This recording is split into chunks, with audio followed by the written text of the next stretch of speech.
La historia de América, de muchas maneras, es la historia de fe en cada uno de los países del continente. Ha volado más de una bandera nacional, pero independientemente de cuál país colonizó un país o región o cuál sea la identidad nacional hoy, hay una fuerza unificadora, universal, en cada recinto de nuestro hemisferio, en cada esquina. Esta es la fe cristiana, el don mayor que América ha recibido de nuestro Señor. En nuestro mundo hay regiones que nunca han acogido la cristianidad. Hay regiones que una vez que la hayan adoptado, ahora viven una vida muy alejada de Cristo y su evangelio.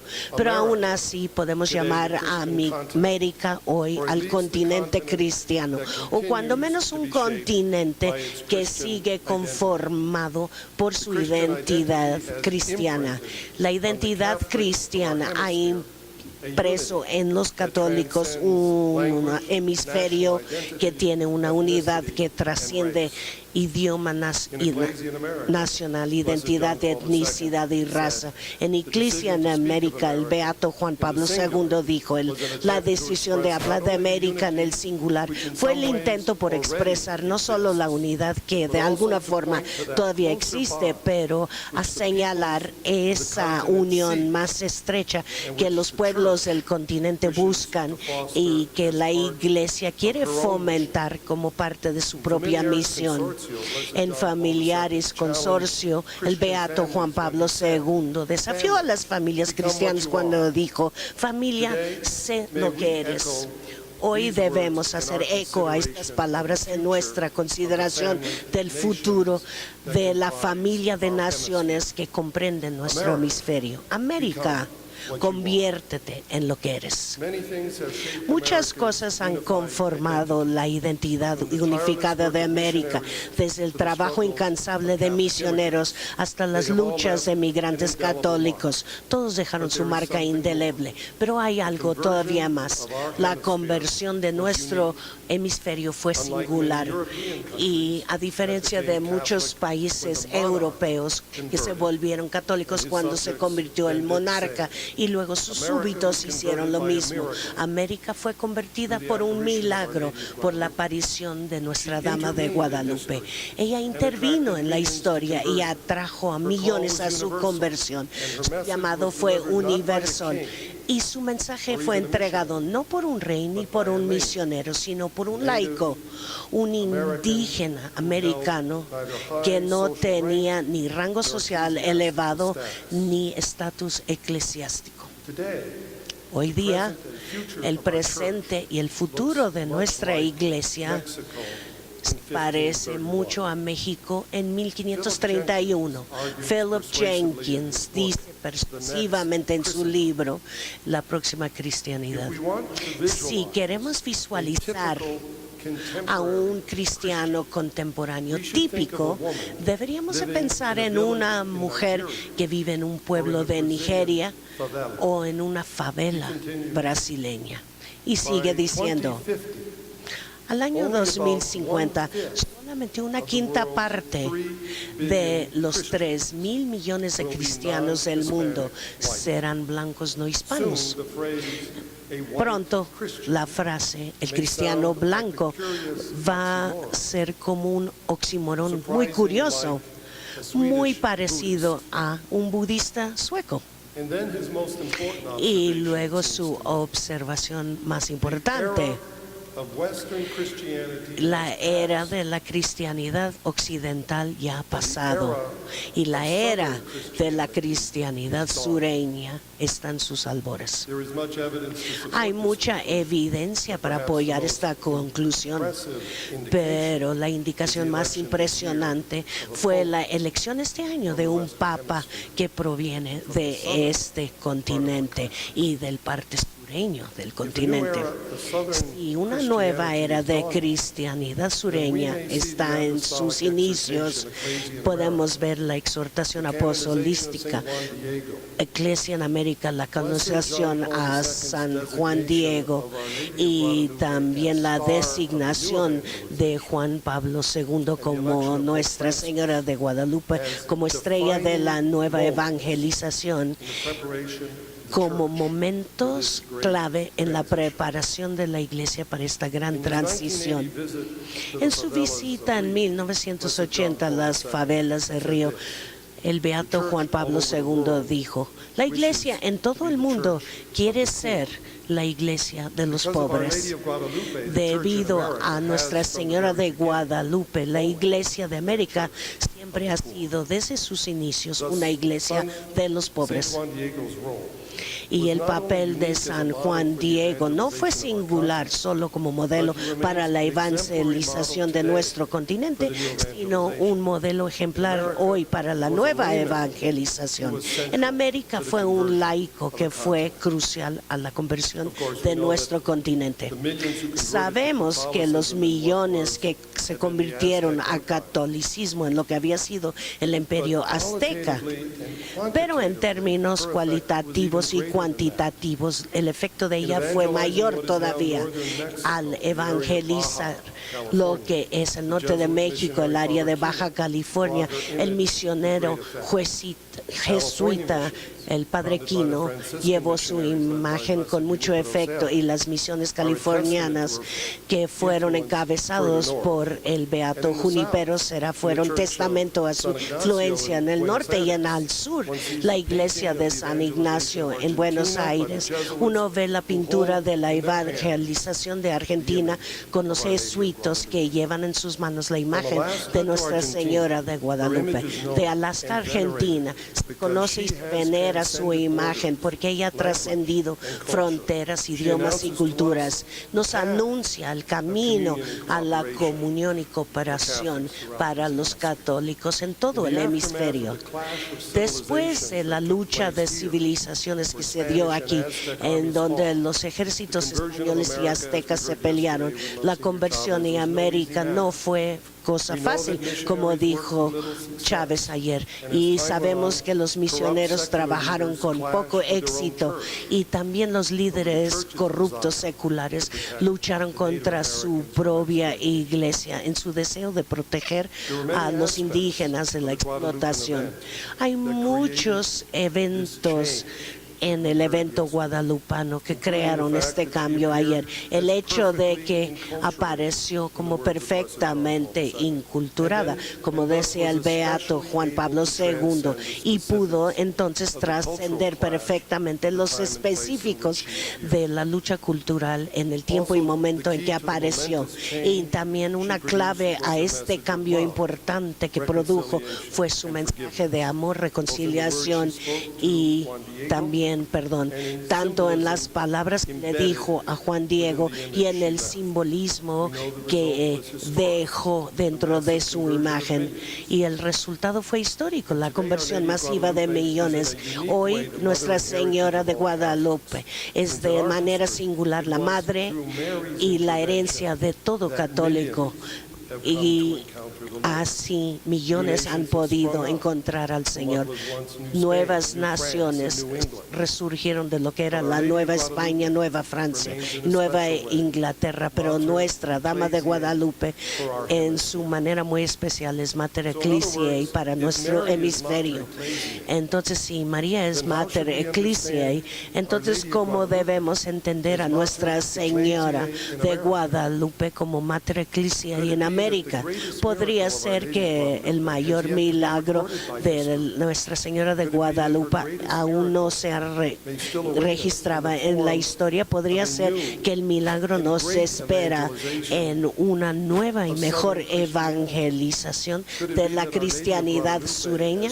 Podría ser que Nuestra Señora de Guadalupe, como estrella de la nueva evangelización, es el camino más seguro para una unidad profunda profunda y la cooperación entre las iglesias del continente y de todo el mundo.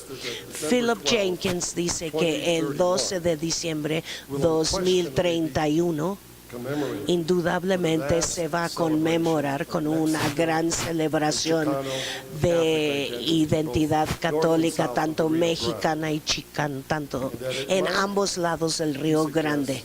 Y él dice que se van a ver como la quincentenaria correcta de América, y la verdadera.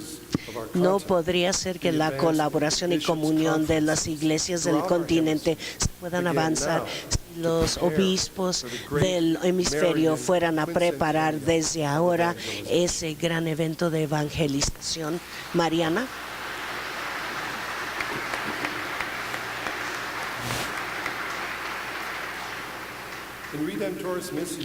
Y luego en Redemptoris Missio, el beato Juan Pablo II dijo que vio los albores de la era misionera, que va a ser un día radiante con una gran cosecha abundante.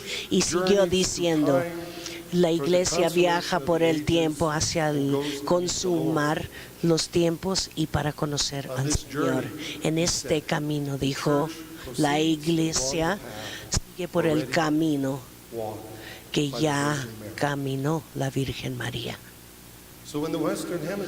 Por lo tanto, en el hemisferio occidental no deberíamos preguntarnos cuál es este camino que caminó nuestra Virgen de Guadalupe. En el mundo, en diferentes momentos y diferentes lugares, María ha aparecido con mensajes adecuados a ese momento y tiempo. En algunos casos eran advertencias o preocupación. En Tepeyac su mensaje fue uno de amor, esperanza, reconciliación. Veamos las palabras que dijo Nuestra Señora en su primera aparición.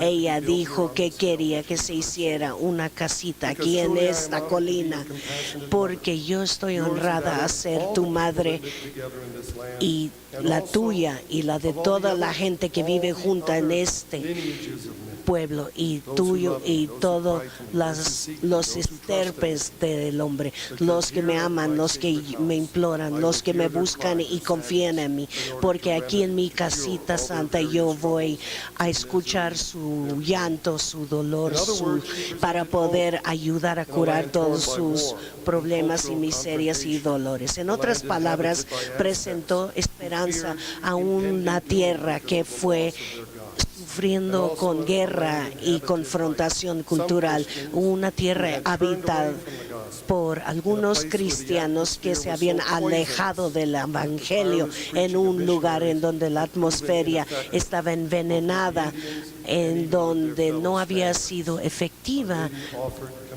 lo que hacían los misioneros para los indios y con algunos de sus españoles.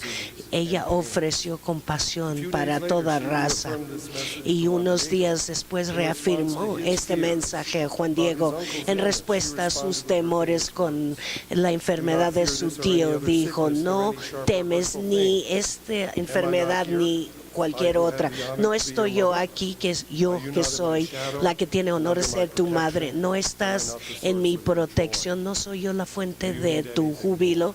¿Necesitas otra cosa? Y aseguró a Juan Diego que su tío ya había sanado. El primer milagro de Nuestra Señora de Guadalupe fue, aparte de su aparición misma, fue el imprimir su imagen. Y no fue eso solamente, sino sanar a Juan Bernardino. La iglesia en América, que es un modelo claro de cooperación para culturas y pueblos, un modelo que empieza con la iglesia como fuente de cuidado y sanación para todos. Nuestra Virgen nos pide ser la iglesia de buenos samaritanos, y como lo que dijo el Papa Pablo VI al final del consejo. Y este legado tiene su marca indeleble en nuestro continente. Es el modelo de cooperación entre católicos del hemisferio, entre país y entre países, y también en el nuestro. Y es un modelo en base a amor y caridad y preocupación para este bienestar espiritual y físico. Nuestro continente es uno de migración. Muchos vinieron de Europa, pero hoy la migración intercontinental es la norma en muchos países. La Iglesia debe de estar preparada para darle la bienvenida, proteger su fe, su dignidad humana y definir no solamente una mejor vida en la tierra, pero una mejor vida espiritual también. Pero sería un error buscar cooperación entre católicos del continente que fluyen solamente de norte a sur. No es hora de admitir que los países de nuestro hemisferio con la fe más rica también tienen menor riqueza material. Por lo tanto, es importante explorar la cooperación entre las iglesias del continente y entender el aspecto doble del mensaje de Nuestra Señora, que aborda las necesidades espirituales y temporales también. Como ejemplo, los Estados Unidos, pensamos en los retos legales que enfrentan los migrantes, pero necesitan ayuda en sus vidas espirituales también.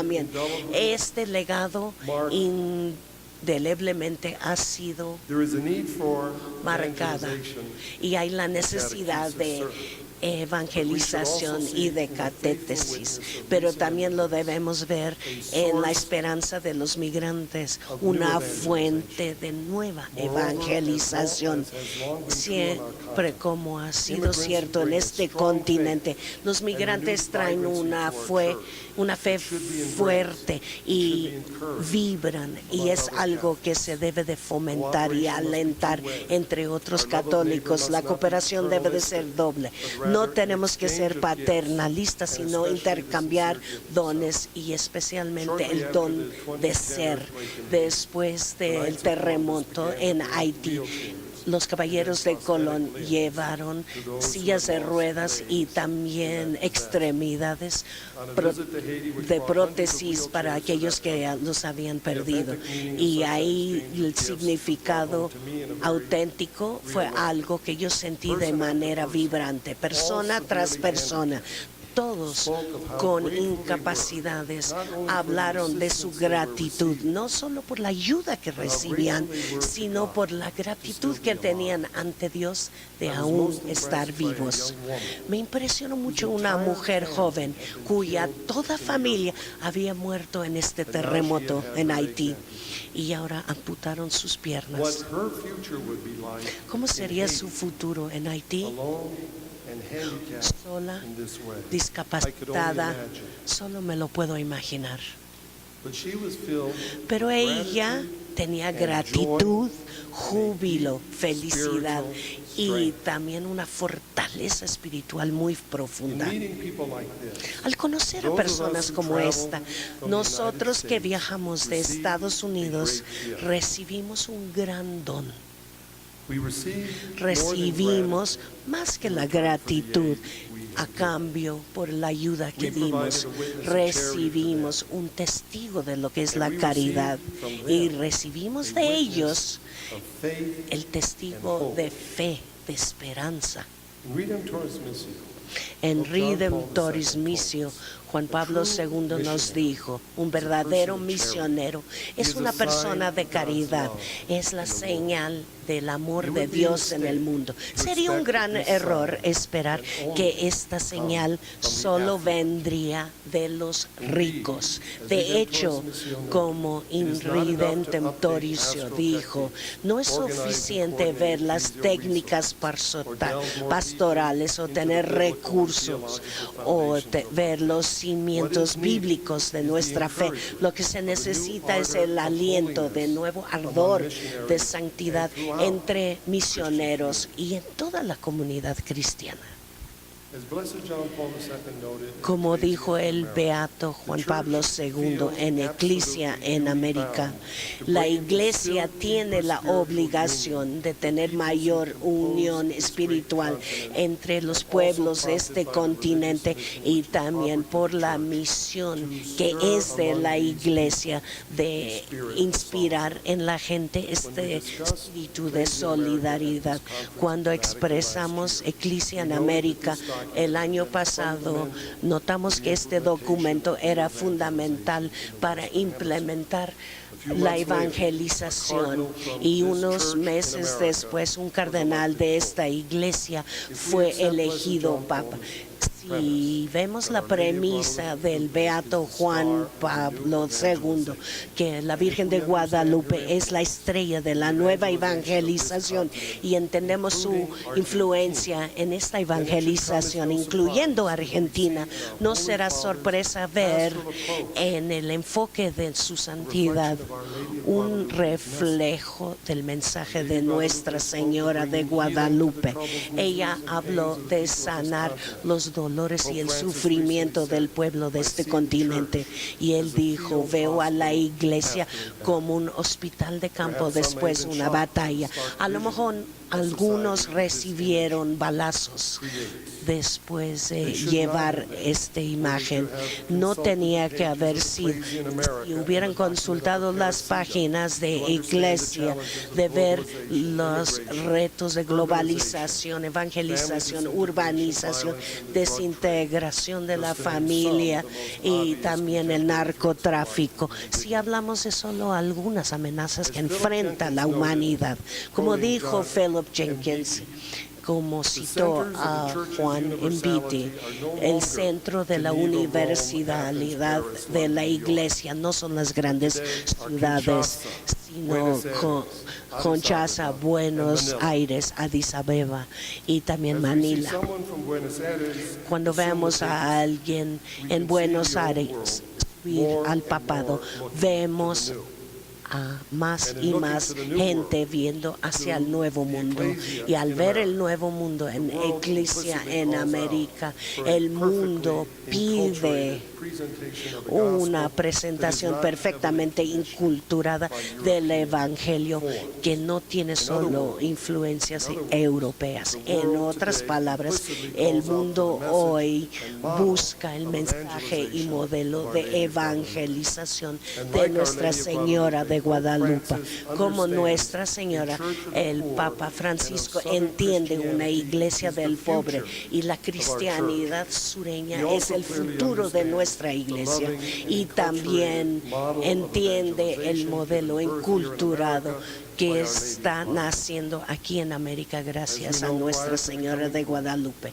Antes de ser papa, él vio el trabajo de la Junta de Seila, y de este documento y la reunión se ve la influencia de la aportación de Nuestra Señora a la evangelización. En la humilia, el Papa Benedicto XVI dijo esto: la iglesia no es proselitista nada más y debe de atraer, así como Cristo atrae todo a él con el poder de su amor.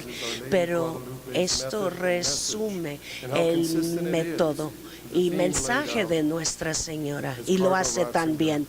Y como lo dijo el cardenal Ratzinger hace 30 años, cuando dijo que ni el acoger ni los guetos pueden solucionar los problemas del mundo.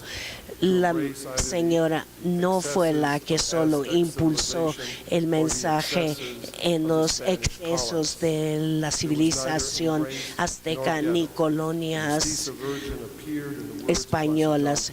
Esto se vio en las palabras del beato Juan Pablo II como algo perfectamente inculturado, y habló del simbolismo de atracción, de amor, y lo vemos en Benedicto XVI en el Parisita. Y dice, la iglesia crece no con proselitismo, sino con atracción, así como Jesús atrae todo a Él mismo con el poder de su amor. Es inconfundible que hay una conexión entre el Papa Francisco y la evangelización de Nuestra Señora cuando habló de proselitismo y la importancia de la dimensión mariana, y dice como en la familia humana, la familia católica se genera o rodea a la madre que da alma y ternura en la vida común de familia, y María es la que conforma comunidades. Uno de los eventos de la iglesia es cuando todo nació de María. Por lo tanto, la iglesia, como la Virgen María, es madre. Esta visión mariana de la iglesia es la mejor anécdota o antídoto a una iglesia solamente funcional o burocrática. Ella es gran misionera que continúa con la misión de su hijo de conformar a misioneros, y ella llevó el evangelio a las Américas, y junto con Juan Diego ella presidió sobre el Pentecostés. La influencia guadalupana en Imparacita es muy clara. Guadalupe, como se vio con Juan Diego y Juan Bernardino, eran interlocutores. Ella utilizó los medios más importantes y lo que es más fácil discriminar, un código, una imagen que se ha copiado muchas veces por el mundo y ha reunido a muchos niveles de la sociedad, desde los intelectuales a los pobres. El Papa Pío XII dijo que los laicos se encuentran en las líneas de frente de la iglesia, y muchas veces la renovación de la iglesia dicen que no será posible sin la presencia activa de los laicos. Por lo tanto, dice el documento, ellos son los responsables del futuro de la iglesia en gran medida. La responsabilidad del laico de este orden temporal, y esto se ha visto en caridad. Juan Pablo II dijo que la obligación de los laicos ante la sociedad empieza en matrimonio y familia, y por esto urgió que hubiera mayor atención a lo antropológico, a la vida en familia, y vio a la iglesia como algo central a la misión evangelizadora de la misión de la iglesia, y por lo tanto es el sujeto y el objeto de la nueva evangelización.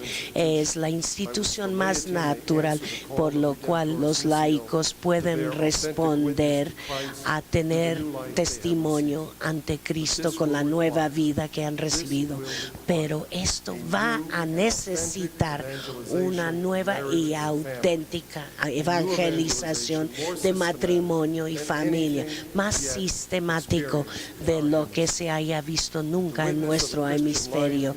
Y el testigo de la vida cristiana es la primera forma de la evangelización, el contexto fundamental que es la familia, entonces posee gran importancia en un continente en donde Juan Pablo dijo que los laicos son responsables por el futuro de la evangelización en gran medida. Nuestra Señora de Guadalupe nos enseña el camino, no solo como laicos, sino la forma de la iglesia doméstica, como esposa, como madre. Cuando habló de la cooperación de las iglesias del hemisferio, tenemos que incluir la cooperación entre las iglesias domésticas del hemisferio. Nuestros papas nos han dicho que la iglesia es la piedra angular de la sociedad, y si los laicos son responsables por la evangelización, entonces Nuestra Señora aparece con mucho énfasis, y esto no es sorprendente. Está encinta, ella está adoptada por el modelo movimiento pro vida en muchos continentes y es la piedra angular para aquellos que buscar la cultura de la vida. Por lo tanto, le pide a la iglesia en América de poner a la iglesia doméstica y su evangelización y por la familia al núcleo de nuestro trabajo en evangelización. El Papa Benedicto XIV escribió: ninguna nación ha visto una maravilla como esta. Desde el principio la evangelización ha sido singular por este milagro guadalupano. Y hoy rezamos ante la Señora de Guadalupe, la Madre que prometió estar cerca de aquellos que todos acuden a ella. No está aquí con nosotros conforme este milagro sigue fructiferando en la evangelización de América en el modelo guadalupano, que no es confundible en este mapa. ¿A poco no está aquí con nosotros en el testigo guadalupano, en el testimonio guadalupano del Papa Francisco?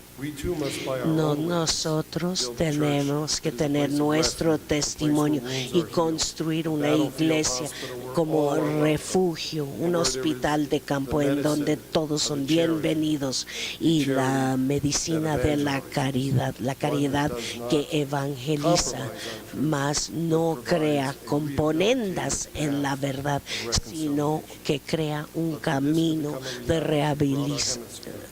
rehabilitación en lo que es el camino, y aquí en donde el clero es necesario. Si el movimiento de la cristianidad sureña es universal, entonces Eclesia en América no puede ser reemplazada en la creación de las iglesias del hemisferio. Es un documento que tiene muchas implicaciones mayores que para una sola región del mundo.